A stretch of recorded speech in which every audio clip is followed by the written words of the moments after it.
warahmatullahi wabarakatuh. Semangat pagi anak-anak. Jumpa lagi dengan saya Miss Indah. Bagaimana kabarnya hari ini? Kabar baik bukan? Ibu berharap semua dalam keadaan sehat selalu dan tentunya masih semangat walau belajar dari rumah. Kali ini kita akan belajar kelas 4, tema 4, berbagai pekerjaan, subtema 3, pekerjaan orang tuaku, pembelajaran 1. Sebelum pembelajaran dimulai, marilah kita semua berdoa sesuai dengan agama dan keyakinannya masing-masing. Tahukah kamu seorang pendongeng? Pendongeng adalah orang yang menyampaikan dongeng kepada orang lain. Mendongeng adalah pekerjaan orang tua Sani, temanku. Apa pekerjaan orang tuamu? Anak-anak, apa ya pekerjaan orang tuamu? Apakah ada yang jadi petani, dokter, polisi? Nah, di sini orang tua Sani bekerja sebagai pendongeng. Pendongeng itu orang yang menyampaikan dongeng kepada orang lain. Mendengarkan dongeng sangat menyenangkan. Indonesia kaya akan dongeng, banyak di antaranya yang didongengkan. Adakah pendongeng di sekitarmu? Mungkin ada ya orang yang suka dongeng di sekitar rumah kalian. Nah, hari ini kita akan belajar atau mendengarkan dongeng tentang tupai dan ikan gabus. Bagaimana ya ceritanya? Mari kita simak bersama-sama. Tupai dan ikan gabus. Dahulu kala hiduplah sepasang sahabat di daerah Kalimantan Barat.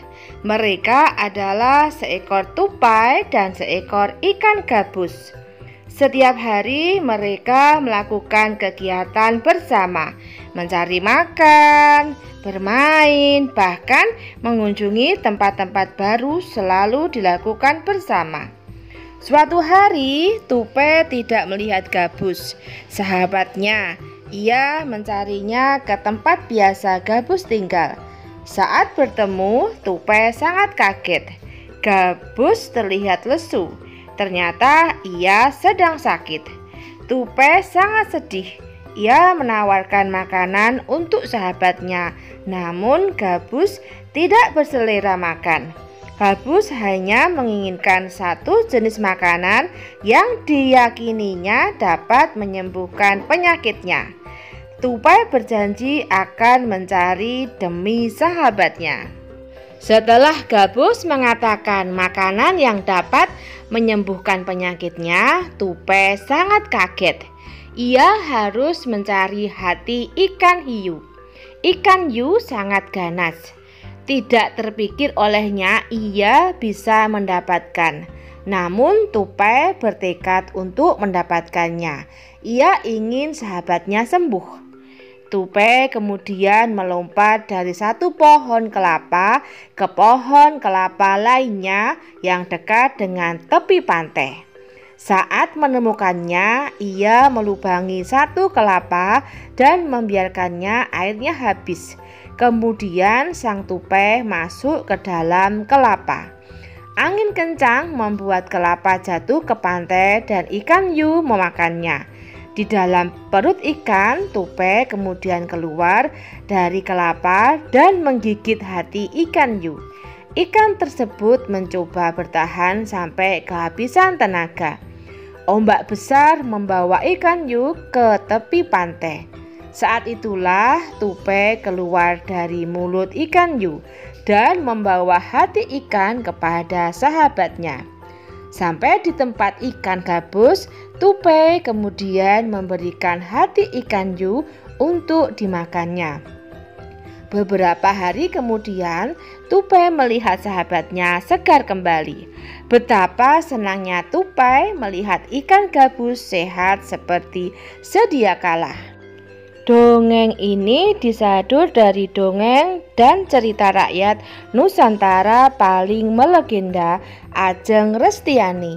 Anak-anak, ini tadi cerita tentang persahabatan ikan gabus dan tupai.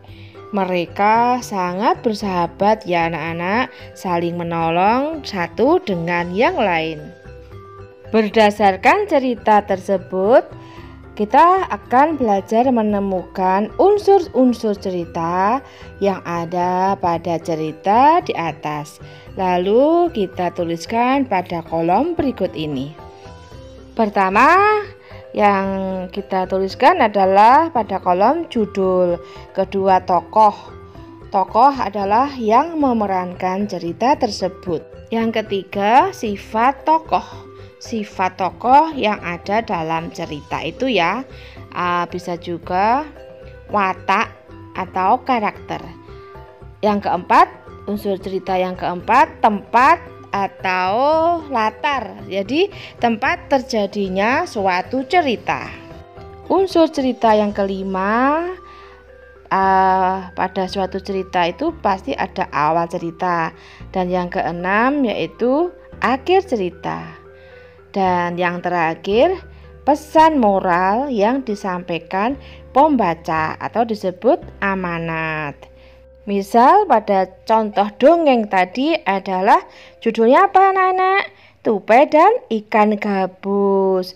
Tokoh yang ada di dongeng tadi tupai, ikan gabus, dan ikan hiu. Seperti itu ya contohnya.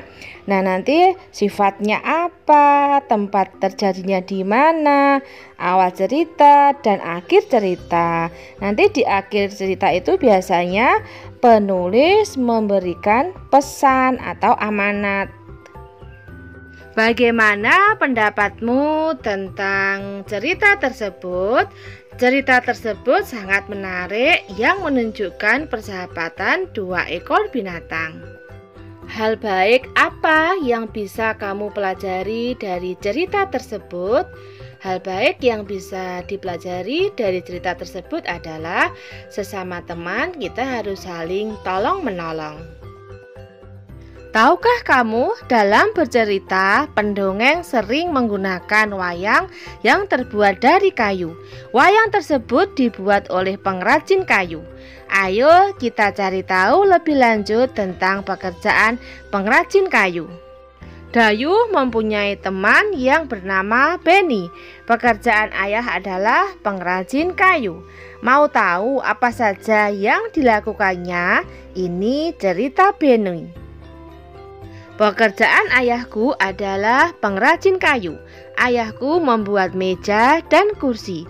Untuk menghasilkan kursi, awalnya ayahku membeli kayu, memotongnya, membentuk menjadi kursi, menghaluskan lalu mengecatnya. Waktu yang dihabiskan untuk membuat kursi kurang lebih 1 minggu. Ayahku menjual meja dan kursi buatannya ke toko mebel.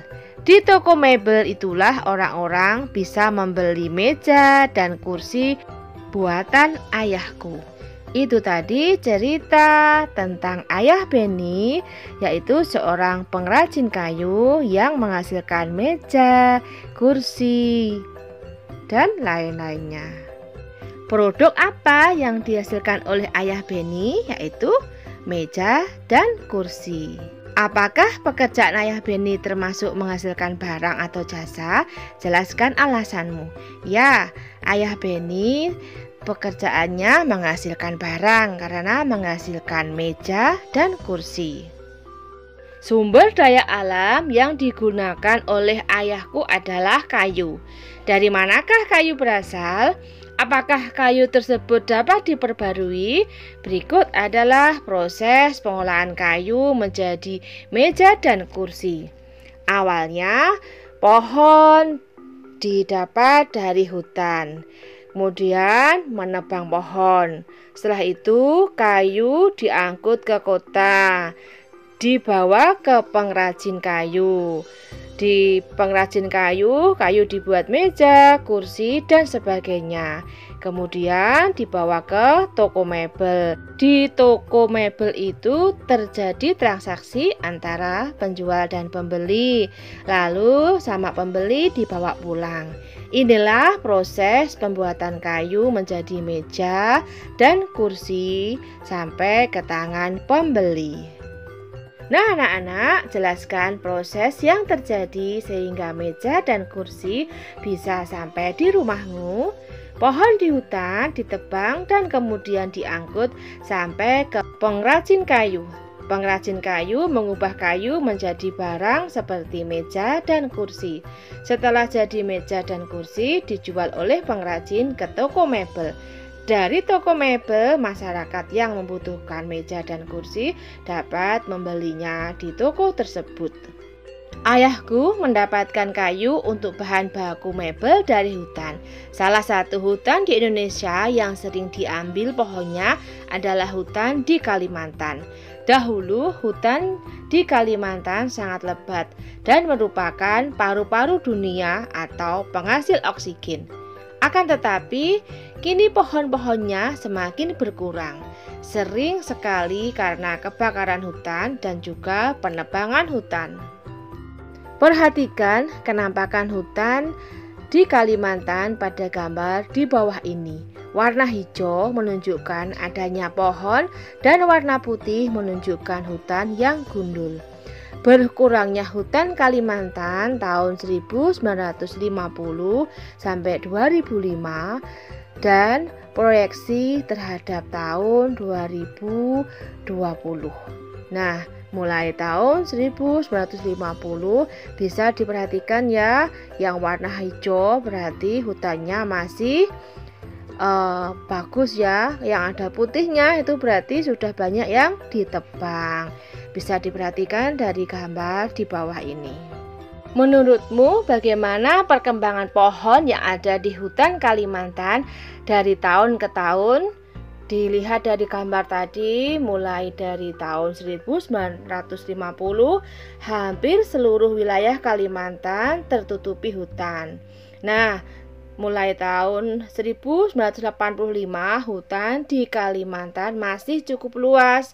Dan tahun 2000, hutan di Kalimantan mulai berkurang. 2005, hutan di Kalimantan juga banyak berkurang. Sampai tahun 2010, hutan di Kalimantan sama banyak dengan pemukiman. Tahun 2020, hutan semakin sempit, pemukiman semakin luas.